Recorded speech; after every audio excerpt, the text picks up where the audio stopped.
What's up, everybody? Welcome back to the Move Better channel. I am your host, Dr. Joe, and this is the Professor John Pettis-Serrata. We're going to talk about various ways that we can help make your spine resilient and stronger. All right, so what do they say? Some of the myths that we hear about squatting, right? They put you into a, what did you call it?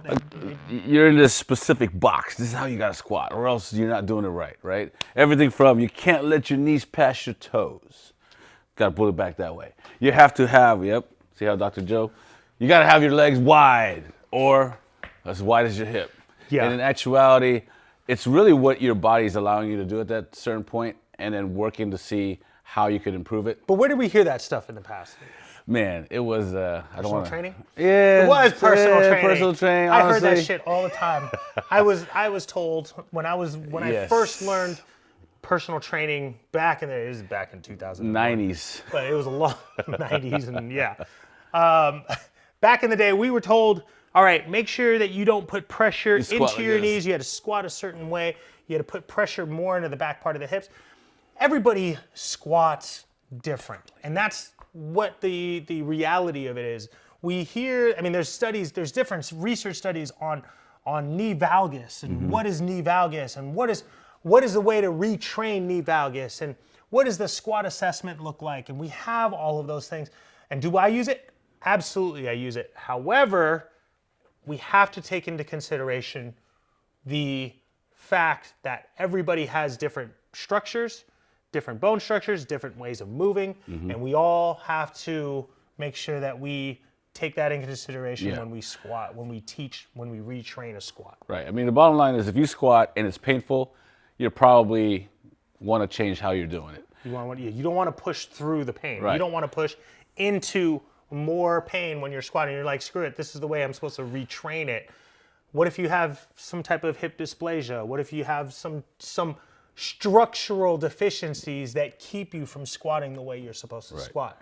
So today we're just going to try to get you guys to a squatting position that hopefully feels comfortable for you guys. So in order to get the proper squat down, we're going to talk about 5 key points to get you guys into that squat, and some of the things that you guys need to remember when you're doing your squat, when you're doing your personal or individual type of squat. So the first one we got is make sure that we can squat down without any pain, okay? That's the primary thing first. If we could squat down without any pain, we could start loading our squats without pain as well. So make sure you guys don't have pain. You guys don't want to push through pain at all. The second point is we have to prioritize our spinal mechanics. We've got to make sure that we have the safety of our spine, which is one of the reasons why people wear safety belts, right? Weightlifting belts to help protect the spine.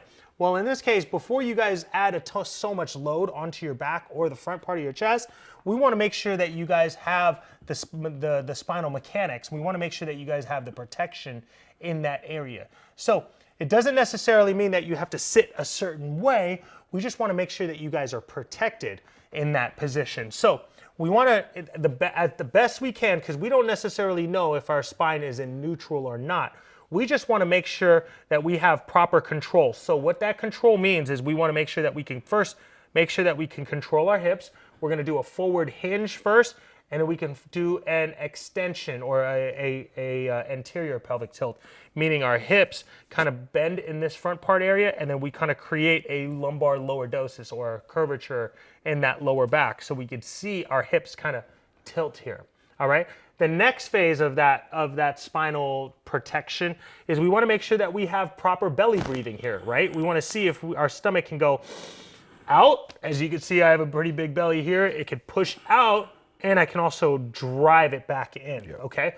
Without lifting so much of my rib cage. So, number one, make sure that you guys can tilt your hips without having to do this, right? Make sure you guys can tilt your hips without utilizing your chest to do that work. You're going to keep it as much as you can in a position where your hips are slightly back. You're going to take a deep breath. Make sure you can fill that belly up and you can drop it back down. The next one you're going to do is you're going to make sure that you can drop your rib cage down and you can lift it back up. Okay, we'll talk about core and how to activate your core on another video, but these are just prioritizing your spinal mechanics to be able to make sure that you guys can do your squat properly. Yeah.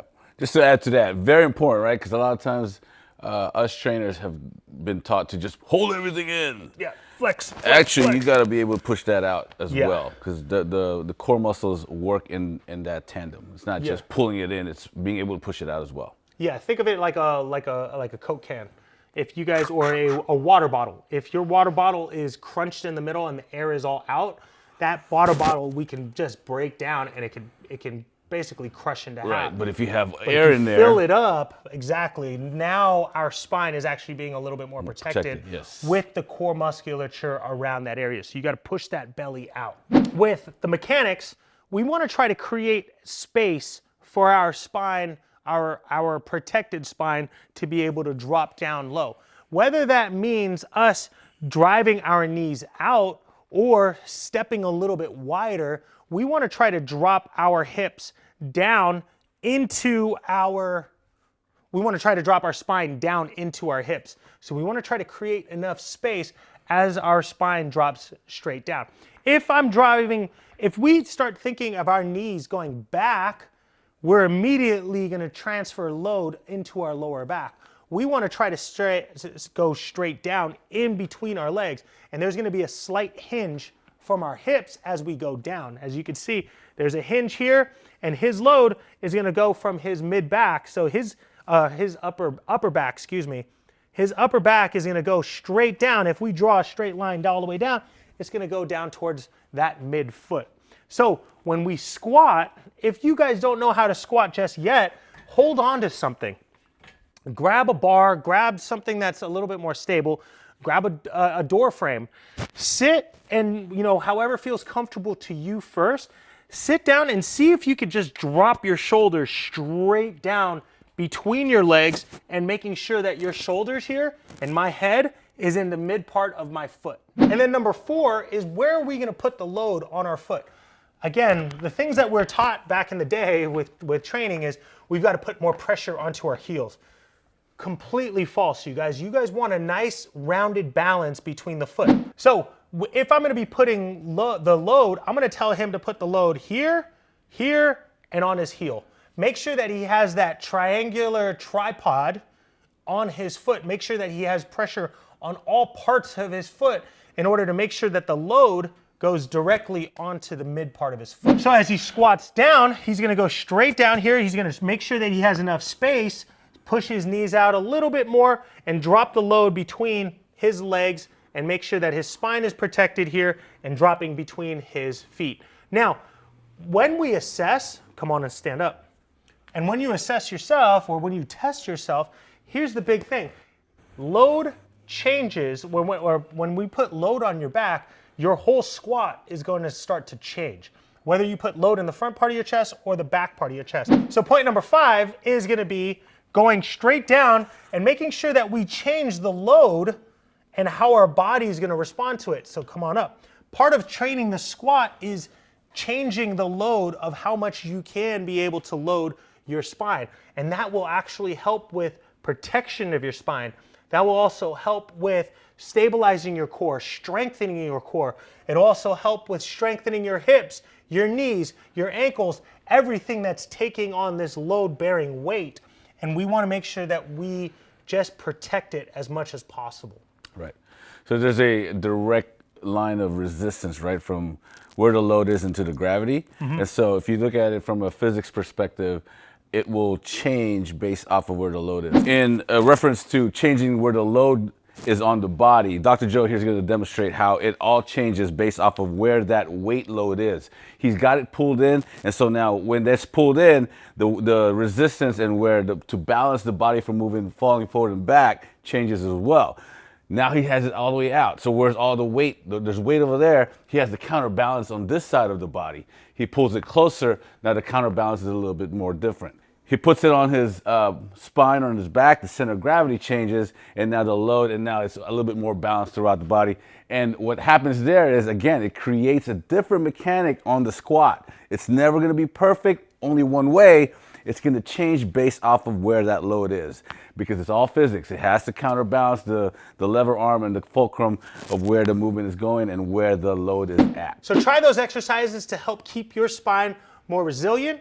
And we're gonna give you guys exercises later on in the future. If you guys liked what we were doing here, make sure you like, subscribe, share, comment below, send it out to some of the people that you are trying to help with retraining your squat. Try those 5 tips, you guys. We'll see you guys on the next episode.